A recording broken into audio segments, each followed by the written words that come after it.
Georgetown vanquished. Okay, I was in the dome. That means that my bad luck charm suspicion is now warded off. People thought maybe me going to games means the team loses because that's what happened in Notre Dame. Nope. I went. They won. Boeheim said Syracuse is the best place to live. So we all saw that. We all appreciate that out of Jim. We'll talk about the Georgetown game. We'll talk about the Monmouth game upcoming. We'll give you a smorgasbord of topics as well. It's on Locked On Syracuse. Start right now. Are Locked On Syracuse, your daily podcast on the Syracuse Orange, part of the Locked On Podcast Network. Your team every day.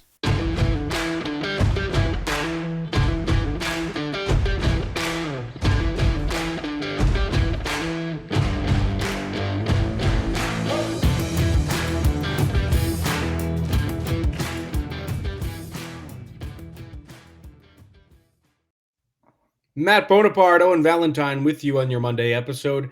Thanks for starting your week with Locked On Syracuse. For free and available wherever you get your podcast. Thanks for making us your first listen every single day. We very much appreciate it. And today's episode is brought to you by LinkedIn Jobs. They help you find the qualified candidates you want to talk to faster. Post your job for free at linkedin.com/lockedoncollege. That's linkedin.com/lockedoncollege to post your job for free. Terms and conditions apply. Syracuse beat Georgetown 83-64 inside the JMA Wireless Dome. Good games all around, really. Jesse had 20. Judah had 16 and 10 assists. Jesse had 11 boards. Joe had 15. Benny had 13. Everybody played pretty solidly. John Bull was a man on a mission. I mean, oh yeah, he was incredible. I was screaming at the top of my lungs when he converted that and one. It was absurd. Everybody looked pretty good. Symir hit a turnaround jumper. Munir Hema only played 8 minutes, but in him, he looked great. The team looked good. It was a rocky start. I won't lie. It didn't look good to begin with, but I thought the team played really pretty well, and they came back and got together and won that one. I think this is a spot to really build off of, and it's cool to see, Syracuse get the job done. You said they started slow.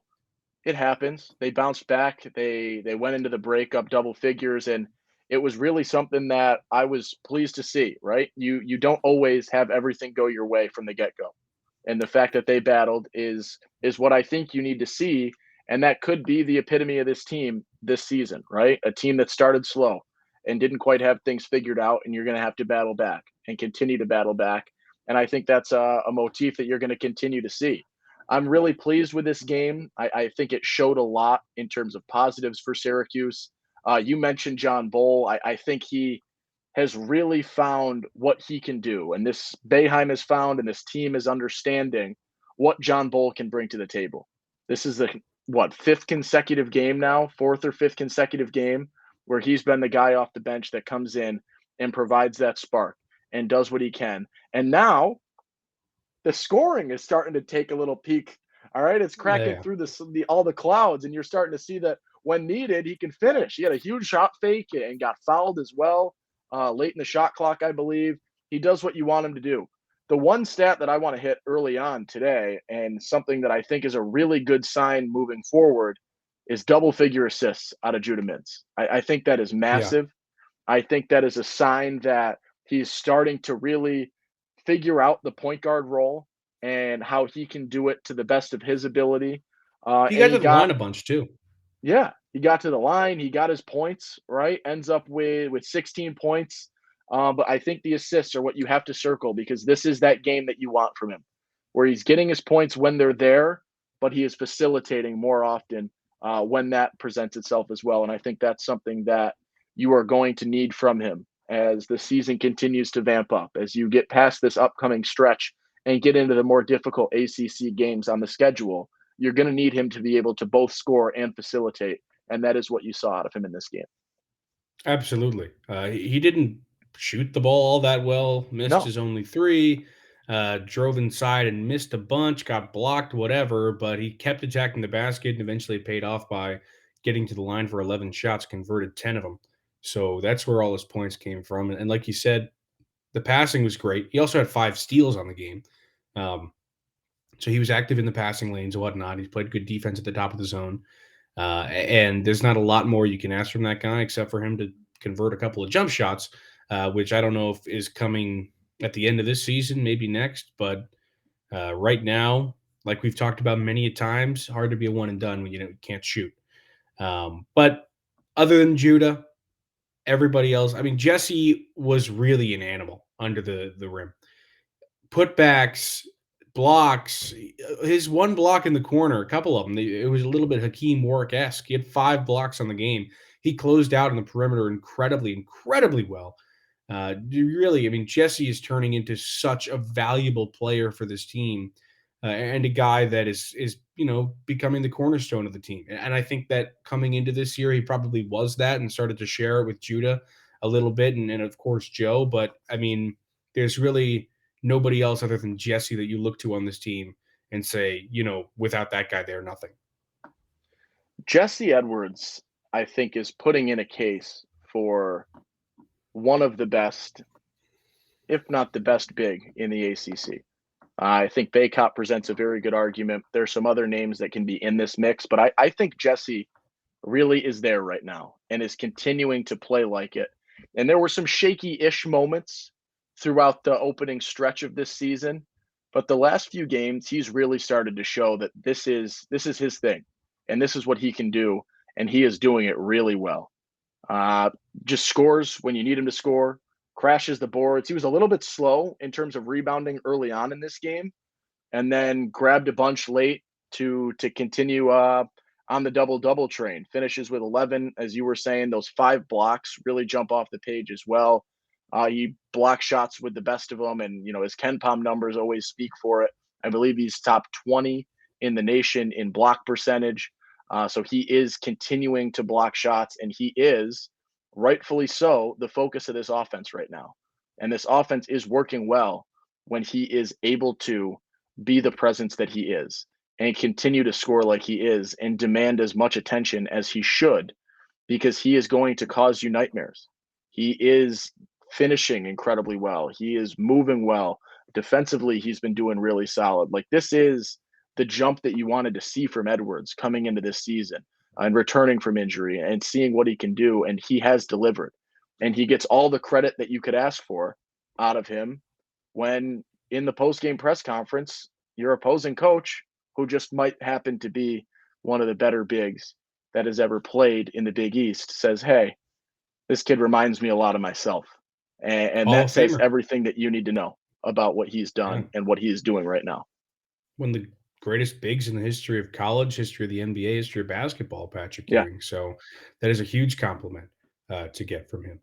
All right, let's take a quick break. On the other side, we'll talk Monmouth. But first, these days, every new potential hire can feel like a high stakes wager for your small business. You want to be 100% certain that you have access to the best qualified candidates available.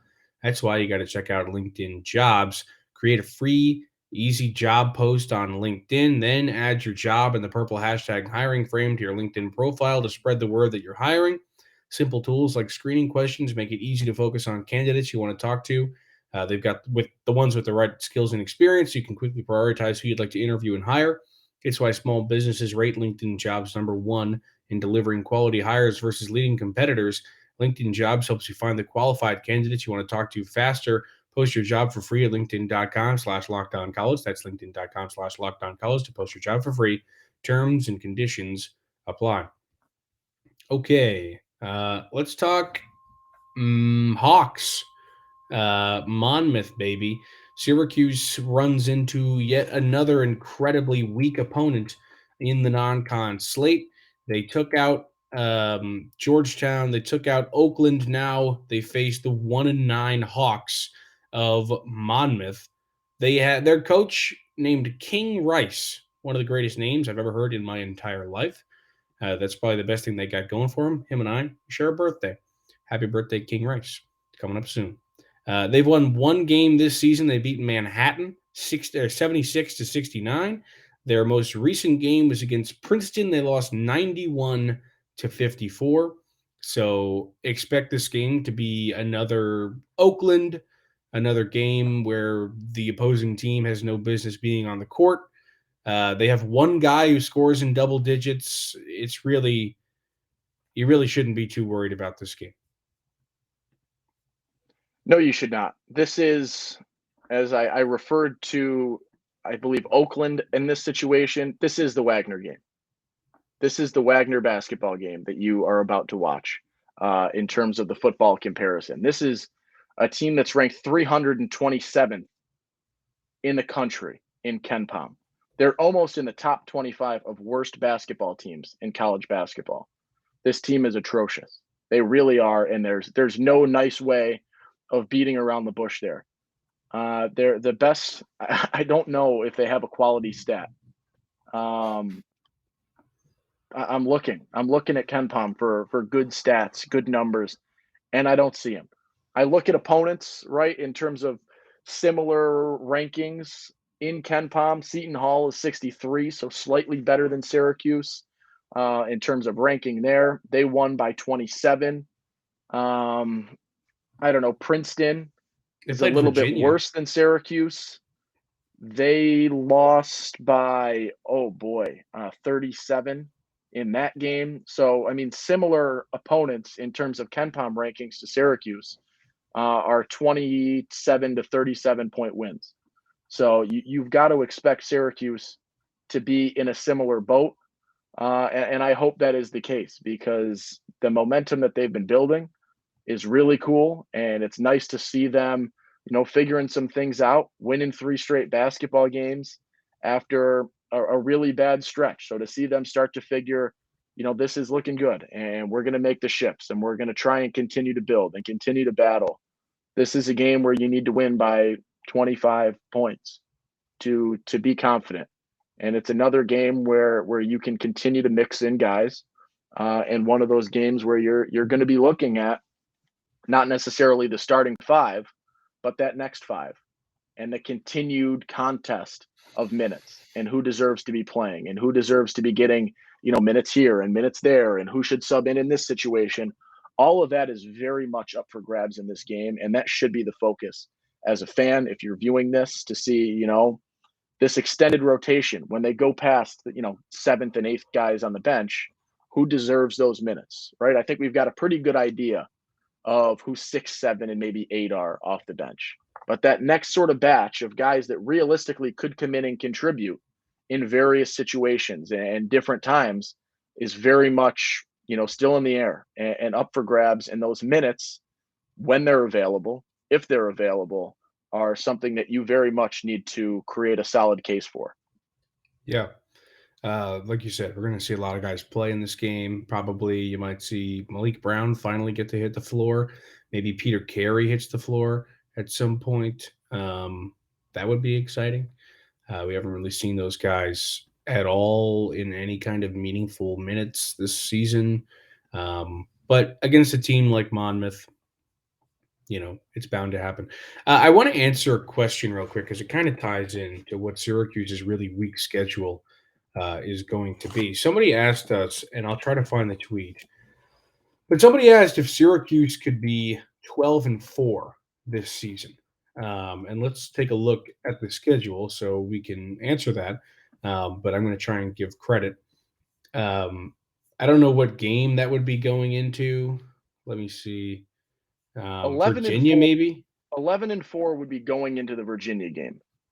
Okay, well, maybe 12 that's and what they meant. 4, 12-4 would be beating Virginia. So I assume they mean 11-4, Yeah, which would be winning against Monmouth, Cornell, Pitt, BC, and Louisville, which is very much possible.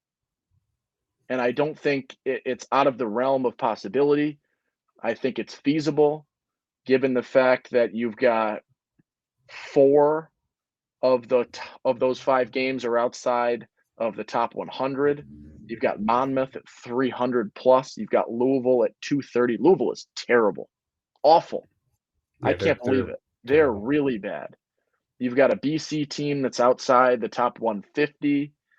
Cornell also outside the top 150. Pitt is the game in there that is the circle and the question mark of are they 11-4 with an 8-game winning streak? 1, 2, 3, 4, yeah, an 8-game winning streak at 11-4, or are they 10-5? And I really do think there's a drastic difference between 11-4 and 10-5.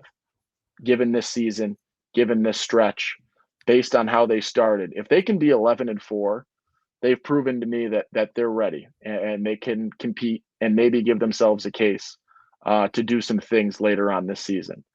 10-5 is a drastic difference mentally, and I don't feel the same way. So this is something that I think is 100% possible. I think if you are Syracuse and a Syracuse fan, that is the goal. That is what you're looking for. That is what you want. That is okay, this team, yes, they're young, but they can figure some things out. They can learn, they can grow.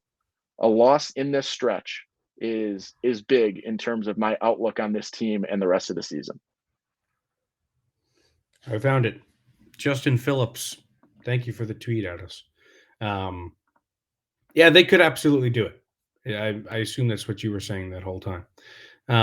They could absolutely do it. Yeah, I mean, these teams that they're playing aren't good. Like you said, Louisville is it. I mean, the bottom has fallen out for Louisville. That program is they are so bad, so bad. Not even Kamari Lands can save them. They are terrible.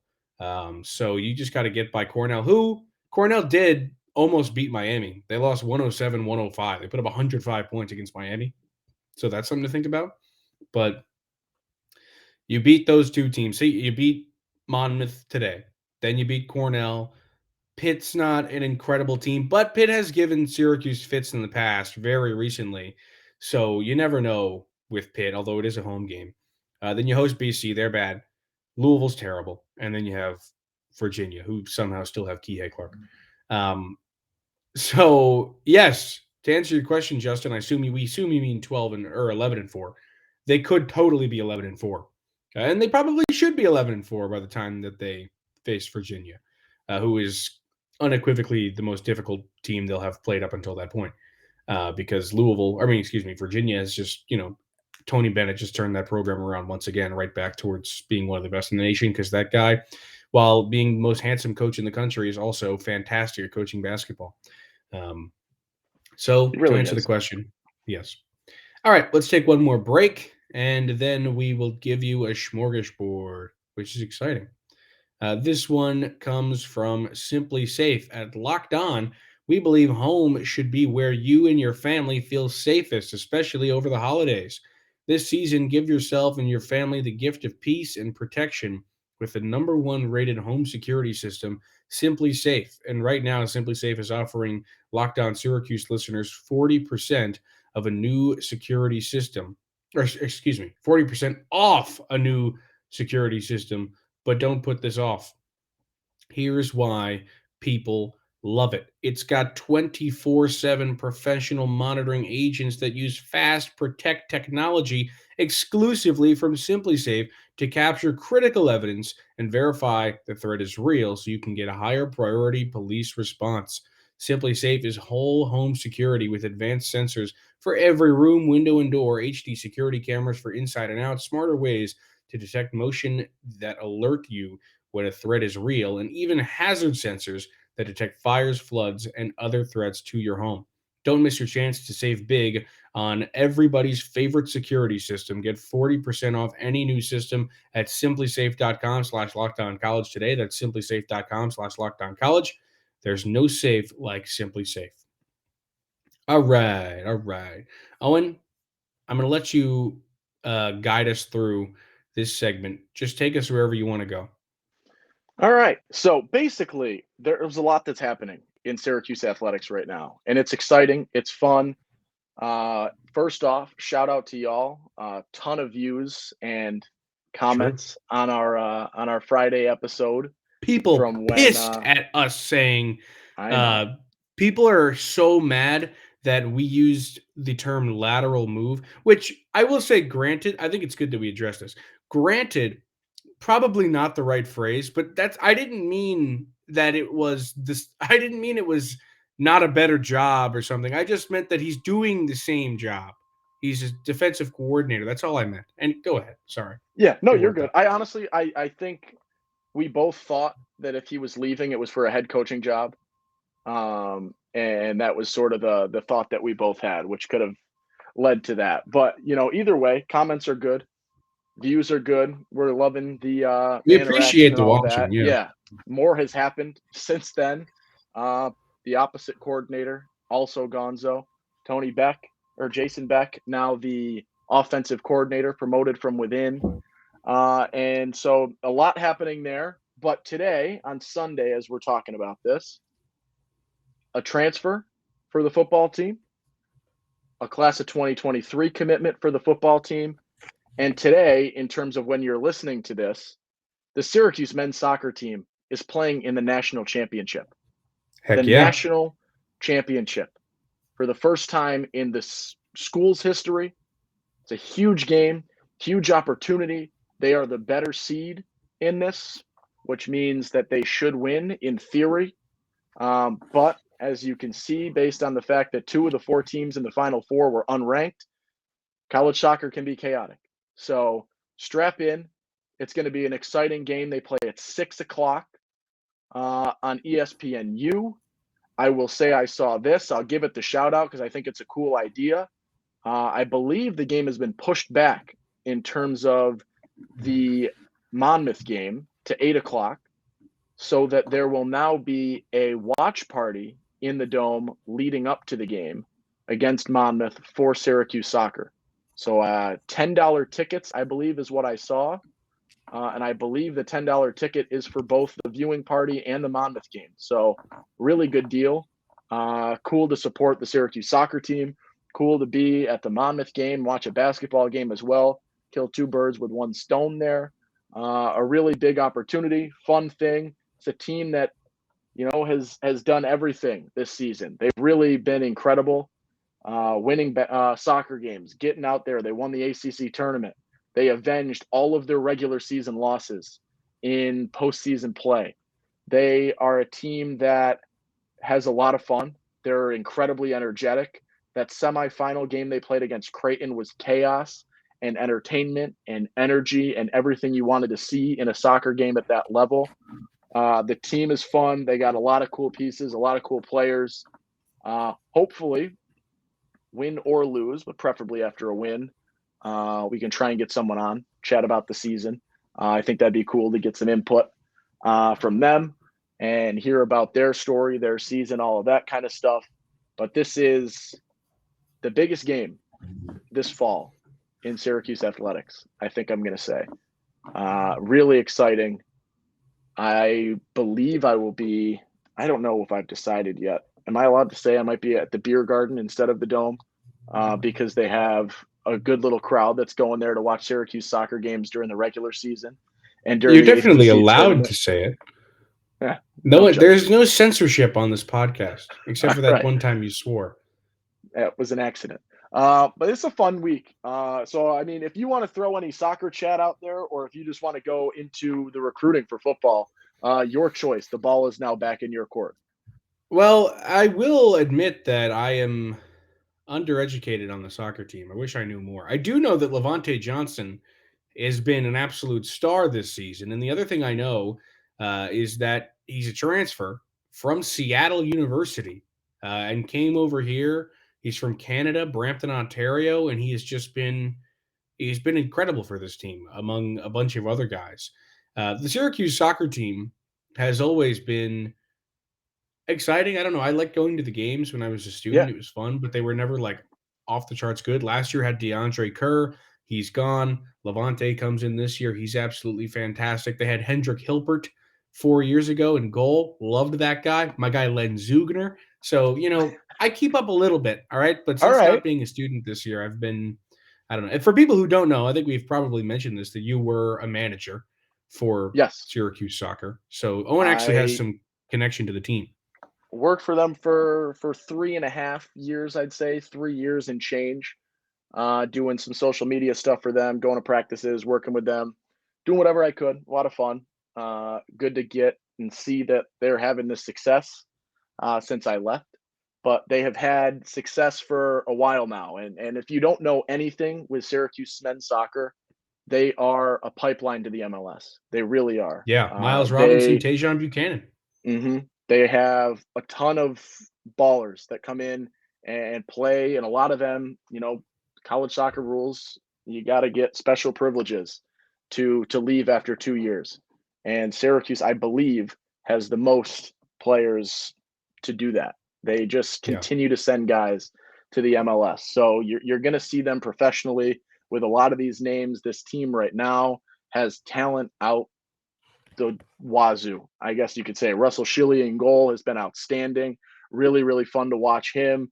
I went to Liverpool. I'll throw the Liverpool name out there. Giorgio Kochevsky has been outstanding as well. This is a fun team. They got a lot going on for them, and playing in the biggest stage at the biggest level in terms of college soccer. This is a really cool moment, even for non-soccer fans, right? The U.S. lost in the World Cup, but as a Syracuse fan, you've got an opportunity that can hit really close to home as well in terms of supporting soccer. So really fun. 6 o'clock today, as we were saying, on ESPNU or ESPN Plus as well, wherever. It should be a good game. They play Indiana. I don't think we've mentioned that yet at this point. So Syracuse and Indiana have never met in a national championship before. But we will maybe Syracuse can avenge in a different sport. And who knows? It should be fun. We'll probably get some soccer tweets out there tomorrow or today in terms of content. Surprisingly, really, really good engagement on soccer content. The people People who like soccer people like love winning, man. engaging with soccer. Yeah. And Yeah. people like winning. So that's what Syracuse gives. Just one more note about guys going to the MLS. They also playing for national teams. Kamal Miller and Tajon Buchanan both played for Canada Yeah, this year. Miles Robinson would have started at center correct. back for the United States if he didn't tear his Achilles, or was it an ACL? He got hurt. He's hurt. Yeah, so he got That's all injured. I He can didn't give play, him. but he would have started for the U.S. Yeah, national team. So Syracuse they would have could have been used him. very well represented. But yeah, Syracuse soccer pipeline. Okay, let's talk a little football and then get out. We've got the Richmond transfer offensive lineman, of course, and then the 3-star as well. Syracuse bolstering that offensive line, which is, of course, important. I don't know. Did you see a picture of the transfer they got from Richmond? Yes. The dude looks awesome. Yeah. I'm going to try and find a picture of him right now, but he looks so cool. I love him. Yeah. Big dude, right? 6'5", 300 pounds. Yeah, he's Has huge. started, I think, almost 20 games at this point. So whether he comes in, right, you're going to lose Bergeron. Does he get the starting role? Does he not? Is he just pushing competitiveness? Who knows? But this is a guy that you very much need at a position that you cannot have too much depth at. So regardless of whether he's the starter, whether he's not the starter, there's a ton of value in getting this transfer. I assume based on the size of this recruiting class for the class of 23, the first of a decent handful of transfers to come in, but a guy that's got decent experience and likes what he sees in Syracuse and sees the fit and wants to continue. And there it is. What an Look all! at I this guy. love the braid. He's He awesome. looks like a kid I went to high school with. In all honesty, it is. He looks like he is an offensive lineman. Really, that I love picture him. screams O line. I love I'm that kid. excited. I think anytime you get that much experience at a position where experience is paramount to success most of the time, I think that'll go a long way for him. Yeah, totally.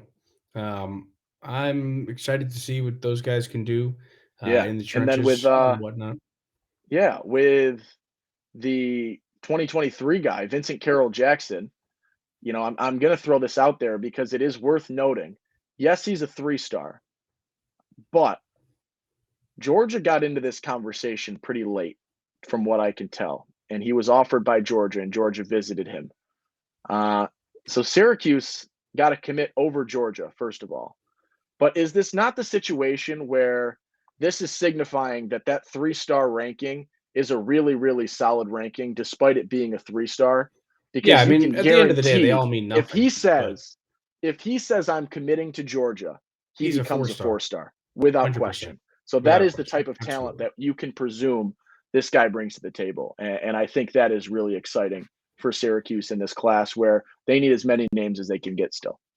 Yeah, and that's all yet to be seen on how good those guys will be and whatnot. But until then, We'll talk to you tomorrow. This has been Locked On Syracuse. Thanks for making it your first listen every day. For your next listen, check out the Locked On Sports Today podcast, biggest stories of the day, instant reactions, big game recaps, and the take of the day available in the Odyssey app, YouTube, and wherever you get podcasts. I'm Matt Bonaparte. He's Owen Valentine. We'll see you tomorrow.